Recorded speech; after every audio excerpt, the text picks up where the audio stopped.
Hola a todas y todas, sean bienvenidos y bienvenidas a Voces por la Igualdad y la Inclusión, el espacio donde desmenuzamos temas cruciales para construir una sociedad más justa.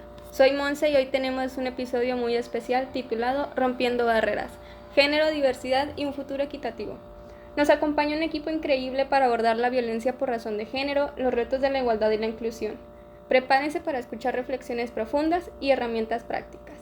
Para iniciar, es fundamental entender de qué hablamos cuando decimos violencia por razón de género. Muchas veces el concepto se limita, pero abarca mucho más. La violencia de género es un fenómeno complejo y multifacético que se ejerce con una persona o grupo de personas basándose en su sexo o género. Es una manifestación de las relaciones de poder históricamente desiguales entre hombres y mujeres. Se considera una violación de los derechos humanos y puede tener consecuencias físicas, psicológicas y sociales, devastadora para las víctimas. La definición de violencia de género es más ampliamente aceptada y proviene de la Declaración de la Eliminación de la Violencia contra la Mujer en la Asamblea General de la ONU, que se describe como todo acto de violencia basado en género que tenga como resultado posible o real daño físico, sexual o psicológico, incluidas las amenazas tales como actos o coacción a la privación arbitraria de la libertad, ya sea que ocurra en la vida pública o en la vida privada. Oye, Ana, esta violencia tiene diversas manifestaciones, ¿no? Sí, tiene diferentes manifestaciones como violencia física, violencia psicológica o emocional, violencia sexual y económica y patrimonial. ¿Podrías darnos un poquito del panorama de cómo se vive esto en el contexto en México, por favor? Sí, claro, la violencia de género no se limita a la agresión física, adopta diferentes formas, a menudo interrelacionadas, y busca controlar, dominar y subordinar a la víctima. Los casos comunes son la violencia física, que es la forma más visible y consistente en cualquier acción que cause daño o sufrimiento físico. La violencia psicológica afecta a la salud mental y emocional de la víctima. Violencia sexual incluye cualquier acto de naturaleza sexual no consentido. Violencia económica y patrimonial se refiere al control y limitación del acceso de la víctima a los recursos financieros o bienes materiales. Muchas gracias, Ana. Pasando a otro pilar de nuestro tema, hablemos de la diversidad sexual y los grandes retos que aún enfrentamos para lograr una verdadera igualdad e inclusión. Para eso tenemos invitada a Alejandra. Gracias, Monse. Cuando hablamos de diversidad sexual, nos referimos a la amplia gama de orientaciones sexuales, identidades y expresiones de género que existen en la sociedad. Esto incluye a las personas LGTB+, lesbianas, gays, bisexuales, transgéneros, intersexuales y más. Como se discute en el documento La diversidad sexual y los retos de la igualdad y la inclusión de Flores Dávila y Masí Suay, históricamente estas comunidades han sido un objeto de discriminación, estigmación y violencia. Oye, Ale, platícame un poquito cuáles son los principales retos de la igualdad y la inclusión que ves para la comunidad LGBT aquí en México. Los retos son muchos y demasiados complejos. A pesar de los avances iguales en algunos estados como el matrimonio igualitario o algún reconocimiento de identidades trans, la discriminación persiste en el ámbito laboral, educativo y de la salud. Y en el acceso a la justicia hay una falta de comprensión y aceptación social que se traduce en violencia física y psicológica, bullying y en algunos discursos de odio. La inclusión real va más allá de la tolerancia, implica reconocer y valorar a todas las personas de su diversidad, garantizando sus derechos humanos plenamente. Platícame, ¿cómo podemos como sociedad contribuir a superar estos retos? Es fundamental la educación y la sensibilización, romper con estereotipos y prejuicios, promover la empatía y defender los derechos de todas las personas. El Estado tiene la obligación de crear políticas públicas que garanticen la igualdad y no la discriminación, pero también la ciudadanía debe ser una parte activa en la construcción de espacios seguros y respetuosos. Muchas gracias, Ale.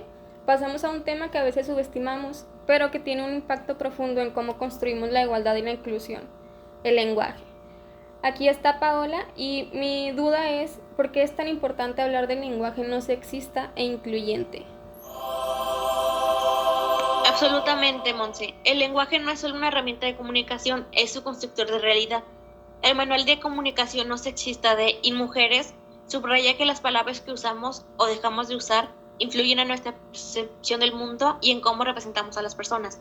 El video Lenguaje No Sexista que podemos encontrar en YouTube también lo explica muy claramente. Un lenguaje que invisibiliza a las mujeres o a las diversidades, contribuye a su exclusión social. ¿Podrías decirme cuáles son algunos ejemplos o pautas que podríamos aplicar para un lenguaje más incluyente? Una pauta fundamental es evitar el uso del masculino genérico cuando nos referimos a grupos mixtos.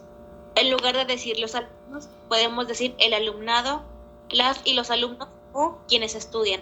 Otra es ser específico: si te refieres a mujeres, di mujeres; si te refieres a hombres, di hombres. También es crucial evitar los estereotipos de género en el lenguaje, por ejemplo, al asignar roles profesionales o características a un género en particular. A veces siento que esto es un poco complicado, entonces dime tú si es un esfuerzo que realmente vale la pena. Totalmente. Adoptar nuestro lenguaje es un paso activo hacia la igualdad. No se trata de imponer una forma de hablar, sino de visibilizar a todas las personas y reconocer su existencia y su papel en la sociedad. Es una herramienta poderosa para deconstruir prejuicios y construir una comunicación más respetuosa y equitativa. Muchas gracias, Pau. Hemos recorrido un camino importante hoy y para cerrar con broche de oro y llevarnos una reflexión final, tenemos a Alondra. Las discusiones sobre la violencia por razón de género, diversidad sexual y la necesidad de un lenguaje incluyente nos recuerda que la lucha por la igualdad es continua y multifacética. Los problemas de violencia de género en el contexto mexicano son una urgencia. Reconoce los conceptos pertinentes y concienciar sobre estos retos, que no es solo una tarea académica, sino es un compromiso social. ¿Podrías decirme qué acciones concretas podemos impulsar desde nuestra esfera individual y colectiva? La educación es la base. Desde casa, es la escuela, en los medios de comunicación. Necesitamos seguir exigiendo a las autoridades políticas públicas robustas de prevención, atención y sanción para la violencia de género y de promoción de derechos para la diversidad sexual. En lo personal, implica revisar nuestros propios prejuicios, ser empáticos y utilizar un lenguaje que incluya a todos, a todas y a todos. Cada pequeña acción contribuye a la gran meta de vivir en un mundo donde nadie sea discriminado ni violentado por su género o por su identidad. Muchas gracias, Alondra. Ha sido un episodio increíblemente enriquecedor. Quiero agradecer profundamente a Ana, Alejandra, Paola y Alondra por compartir su conocimiento y sus valiosas perspectivas. Esperamos que este podcast les haya brindado herramientas y motivado a ser agentes del cambio. Recuerden que la violencia de género es un problema de todos y todas, y la igualdad y la inclusión son responsabilidades compartidas. Sigan construyendo un futuro más equitativo. Esto fue Voces por la Igualdad y la Inclusión. Soy Monse y nos despedimos hasta el próximo episodio. Gracias por escucharnos.